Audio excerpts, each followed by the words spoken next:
কি কেক বানালে কেক ফোলে না, কেক চুপসে যায়? আমার এই রেসিপি ফলো করে বানালে কেক হবে নরম তুলতুলে, ঠিক যেমনটা দেখা যায়। টেক্সচারটা এত সুন্দর আসবে। প্রথমে একটা বাটিতে নিয়ে নিতে হবে কিছুটা সফট বাটার। সেই বাটারের মধ্যে দিয়ে দেবো হাফ কাপ চিনি, দিয়ে ভালোভাবে মিশিয়ে দেবো। কালারটা ঠিক এমনই আসবে, একটু লাইট ইয়েলো কালার। তারপরে ভালোভাবে মেশানো হয়ে গেলে 3টে ডিম দিয়ে ভালো করে মিশিয়ে নেব। হালকা হাতে মেশাতে হবে, বেশি রাফলি মেশানো যাবে না। হালকা হাতে মিশিয়ে নিয়ে তারপর এর মধ্যে অ্যাড করে দেবো 1 টিস্পুন ভ্যানিলা এসেন্স, দিয়ে ভালোভাবে আবার একটু মিশিয়ে নেব। ভালোভাবে মেশানো হয়ে গেলে এর মধ্যে এবারে অ্যাড করে দেবো 1 কাপ ময়দা।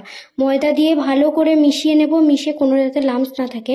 ভালোভাবে মিশিয়ে নিয়ে এরপর এর মধ্যে অ্যাড করব 1 teaspoon baking powder, half teaspoon baking soda. এরপর আলাদা একটি বাটিতে কিছুটা টুটি ফ্রুটি, কিছুটা কিশমিশ নিয়ে একটু ময়দা দিয়ে কোট করে নেব। এরপর কোট করা ড্রাই ফ্রুটগুলো দিয়ে দেব ব্যাটারের মধ্যে দিয়ে আরেকবার ভালোভাবে একটু মিশিয়ে নেব। মিশিয়ে একটা আগে থেকে গ্রিস করে রাখা মোল্ডে ঢেলে বেক করতে দেবো 180 ডিগ্রি টেম্পারেচারে।